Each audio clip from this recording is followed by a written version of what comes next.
বসেনও বলা যায় না এই দেশে। যদি বলি বসেন, সবাই কয় বসেন বসেন। ঝামেলা আছে না নাই? ঝামেলা আছে।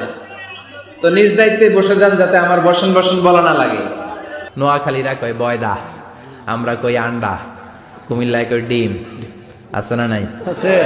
এক দেশের কত ভাষা, এক দেশের গালি আরেক দেশের বুলি। আমরা বলি ছেলে, কুষ্টিয়ায় বলে পুত্র, আরেক জায়গায় গেলে বলে হুত, আরেক জায়গায় গেলে বলে ফোয়া। আছে না নাই? আছে।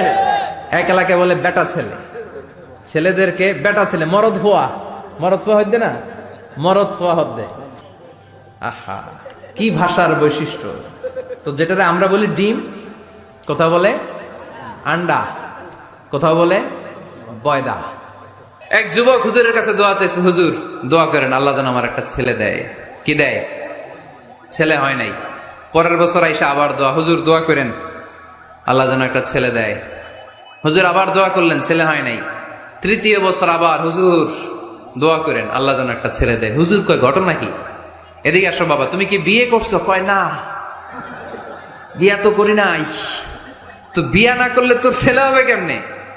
আগে তো বিয়ের পর্বটা সার বাবা, তারপরে না আল্লাহ তোকে সন্তান দেবে, ঠিক কিনা? এই জন্য দোয়ার সাথে দাওয়ার দরকার আছে না নাই? দৌড়ে যায় নামাজ ধরা যাবে?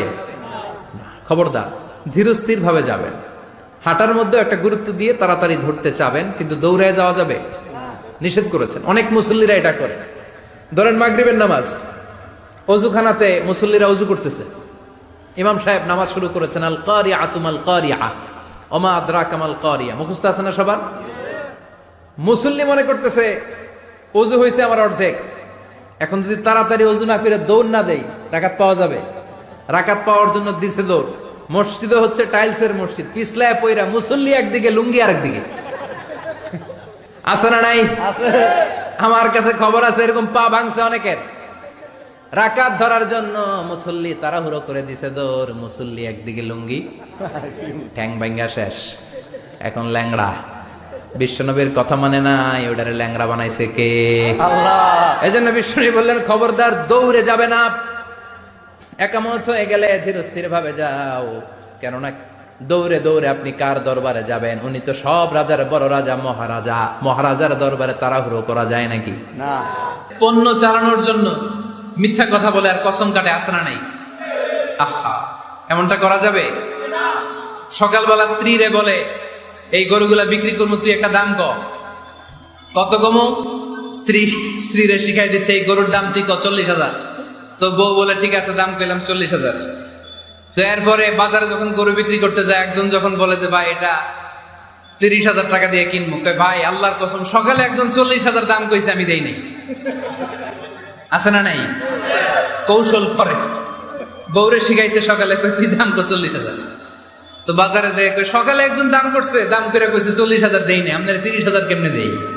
এরকম ডাকাইতে আছে না নাই? এই বাংলাদেশও আপনাদের কিশোরগঞ্জের সাথে, আপনাদের ময়মনসিংহের সাথে অন্য জায়গার অমিল আছে না নাই? আপনারা শেষে একটা টান দেন না, খাইছুইন, করছুইন, যাইবাইন, ভালো আছুইন। তো এটা গড়ে উঠেছে যুগে যুগে। We are proud of it. এই আঞ্চলিকতা আমরা ভালোবাসি, এটা বাংলাদেশের সৌন্দর্য। এই যে কাইবাইন, কানা কাইছুইন না কাইবাইন, তো এই যে আপনারা বলেন, অসাধারণ লাগে। তারপরে আপনি ঢাকাতে যান, আরেক ভাষা। সিলেটে যান, খাওয়ারে কয় খানি, সিলটি খানি, সিলটি খানি বলে তা। এরপরে আপনি চট্টগ্রামে যান, ভিন্ন ভিন্ন শব্দ, অসাধারণ। আমরা যেটার বলি ভালো, এরা ওইটার বলে গম। আমার কাছে ভালো লাগে না, এরা বলে আত্তে গম নলার, আত্তে গম নলার, মানে আমার কাছে ভালো লাগে না। দেখেন একই দেশের মধ্যে কত শব্দের বৈচিত্র্য, কত ভাষার বৈচিত্র্য। আপনি বিদেশ বাদ দেন না, আমাদের দেশেও খেয়াল করেন, নোয়াখালীতে আরেক ধরনের, সুবহানাল্লাহ পড়ে। রাজশাহীতে গেলে আরেক ধরনের। যাবেন, দেশ ঘুরবেন, নিজের দেশকে চিনেন, নিজের সংস্কৃতিকে জানেন, নিজের ভাষা যে কত সমৃদ্ধ, আমাদের ভাষা শৈলী, আপনি অবাক হবেন। তো এই আল্লামাহুল বায়ান, এই ভাষার ভিন্নতা, এগুলো আমাদেরকে শিক্ষা দিয়েছে কে? আচ্ছা আচ্ছা, সাউন্ড নাই, কথা শোনা যায় না? তো এটা শুনলা কেমনে? জিজ্ঞেস করলাম কথা শোনা যায় না, কয় না। তো এটা শুনলা কি করে? মানে অল্প শোনা যায়, তাই তো? একটু পরে আমার বিদায় ঘন্টা বাজবে, আমি চলে যাব। এই তোমরা ডিস্টার্ব করতে করতে আমার সময় শেষ। তোমরা ডিস্টার্ব করলে তোমাদের লস, আমি আমার টাইমের 1 মিনিটে বেশি যেতে পারবো না, কারণ এখানে আসরের সালাতের আজান শুরু হয়ে যাবে, এরপরে কোনো কথা নেই। আর বক্তব্য লম্বা করা এটা বেদাত। এই বেদাতকে আমি সুন্নাতের মধ্যে আনতে চাচ্ছি। একটা সময়ে একেবারে কমায় নিয়ে আসবো। এত প্রোগ্রামও আমি করতে চাই না। আমি ঘোষণা দিয়েছি আগামী বছরে সারা বাংলাদেশে আমার প্রোগ্রাম হবে 50টা। কয়টা? 50টা। এরপরের বছর 30টা, এরপরের বছর 20টা। বিভাগীয় প্রোগ্রাম করলেই চলবে আমার। এক এক বিভাগে যে 2 দিন 3 দিন খালাস। বউ শাশুড়ি দেখতে পারে না, শাশুড়ি বউ দেখতে পারে না, আছে না নাই? এর কারণটা কি শুনি বলেন। 3টা উত্তর নিব এখান থেকে। একজন বলেন যে বৌমা শাশুড়ির পিছনে লাগা থাকে, আর শাশুড়ি বৌমার পিছনে লাগা থাকে। বৌমা শাশুড়ির ছায়া দেখতে পারে না, শাশুড়ি বৌমার ছায়া দেখতে পারে না। কারণটা কি? একজন এদিকে আওয়াজ করে। আত্মসম্মানের কারণে, তার মানে ইগো প্রবলেম। এদিকে একজন ইসলামের জ্ঞান নাই, মাশাআল্লাহ। আর এদিকে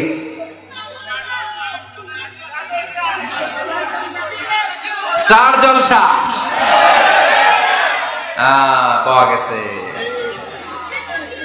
স্টার জলসায় যা দেখায় ওইটাই ঘরে চলে না। স্টার জলসা হচ্ছে কেমন করে শাশুড়ির সাথে বউয়ের গিরিঙ্গি লাগানো যায়, এটার প্রশিক্ষণ, ঠিক কিনা? ভয়ঙ্কর। তাহলে এগুলো দেখা বাদ দিতে হবে। এগুলো যতক্ষণ ঘরে থাকবে হবে না, হবে না। রিমোট কন্ট্রোল কেড়ে নিবেন, কেড়ে নিয়ে মাইল লাগাই দিবে।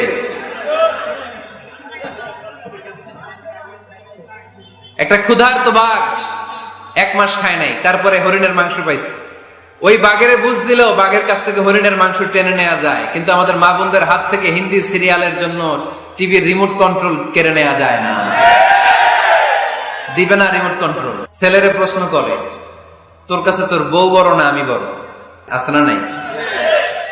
এটা একটা প্রশ্ন হইল। তোর বউ বড় না আমি বড়? দুইজনেই বড়। তা এক ছেলে সুন্দর উত্তর দিছে, আমার কাছে ভালো লাগছে উত্তরটা শুনে। এক মা প্রশ্ন করছে, তোর এতদিন আমি লালন পালন করে বড় করলাম, জীবন যৌবন তোর জন্য শেষ করলাম, আজকে বউ পাইয়া বউ তোর আপন হয়ে গেল। এবার ছেলে উত্তর দিছে, মা আমার মুখ থেকে মা ডাক শোনার জন্য তুমি কি কষ্টটাই না করছো জীবনে। 10 মাস আমার পেটে ধারণ করলা, খাইতে পারো নাই, বমি করছো, খালি ওষুধ খাইছো, তোমার পেট কেটে আমারে বের করা হয়েছে, 2 বছর আমারে দুধ খাওয়াইছে, পেশাব পায়খানা পরিষ্কার করেছে। বয়স যখন 3-4 তখন তোমার আমি মা ডাকছি। এই মা ডাকটা শোনার জন্য তুমি এত কষ্ট করছো। আর আরেকবারের মাইয়া এই ঘরে আইসাই তোমার মা ডাকা শুরু করছে। যেই মেয়েটা তোমারে মা ডাকে সে আমার আপন হবে না কেন মা? ঠিক কিনা? এই মা ডাক শোনার জন্য তুমি এত কষ্ট করলা, আমার লালন পালন করলা, 10 মাস পেটে ধরলা, পেশাব পায়খানা পরিষ্কার করলা, এরপরে মা ডাক শুনতে পারত। আর আরেকবারের মেয়ে জানা নাই চিনা নাই এসেই তোমার ডাকা শুরু করছে মা। তো যে আমার মারে মা ডাকে তার স্থান তো আমার কলিজায়, ঠিক কিনা? শাশুড়ি আম্মারা যারা আছেন প্লিজ বৌমাদেরকে কষ্ট দিয়েন না।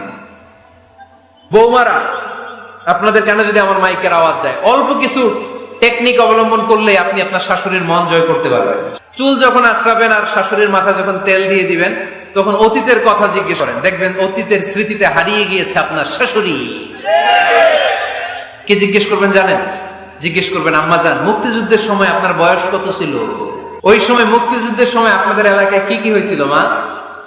আরেকটা প্রশ্ন করবেন, মা বিয়ের সময় আপনি কেমন ছিলেন? ওই দিন দেখবেন বুড়ি আর বুড়ি নাই, জুয়ান হয়ে গেছে। ওই দিন বলবে, মা আমি অনেক সুন্দরী ছিলাম, আমার মাথায় অনেক চুল ছিল, আজকে নাই। আমগো গ্রামে আমার সাথে সুন্দরী মাইয়া ছিল না।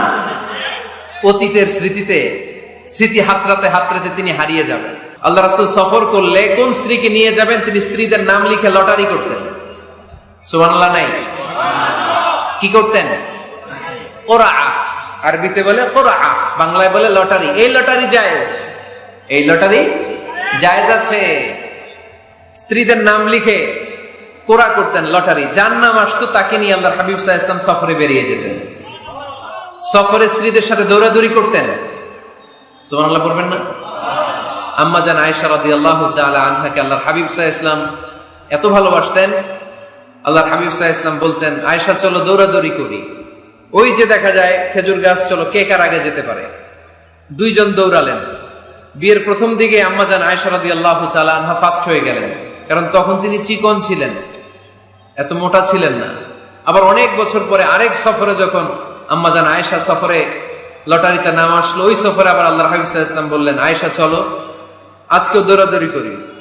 দুইজন দৌড় দিলেন। এবার আম্মা জান আয়েশা রাদিয়াল্লাহু তাআলা আনহা জিততে পারলেন না, যেহেতু মোটা হয়ে গেছেন। আল্লাহ রাসূল সাল্লাল্লাহু আলাইহি ওয়াসাল্লাম দৌড়ে গাছ ধরে ফার্স্ট হয়ে গেলেন। সুবহানাল্লাহ পড়েন। আম্মা জান আয়েশা এবার রাগ করে বসে আছেন।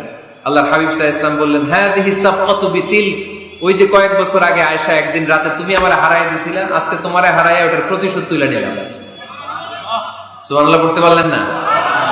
কি ভালোবাসাবাসী ছিল, কি খুনসুটি ছিল, কি আদর সোহাগের সমৃদ্ধ সুখী শান্তির একটা সংসার ছিল বিশ্ব নবী সাল্লাল্লাহু আলাইহি ওয়াসাল্লামের।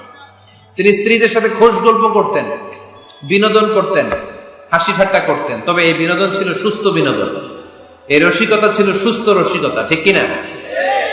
আমরা এটা করতে চাই না। অনেকের চেহারা, আমাদের চেহারার মধ্যে কোনো হাসি নাই, খালি রাগ আর রাগ, আছে না নাই?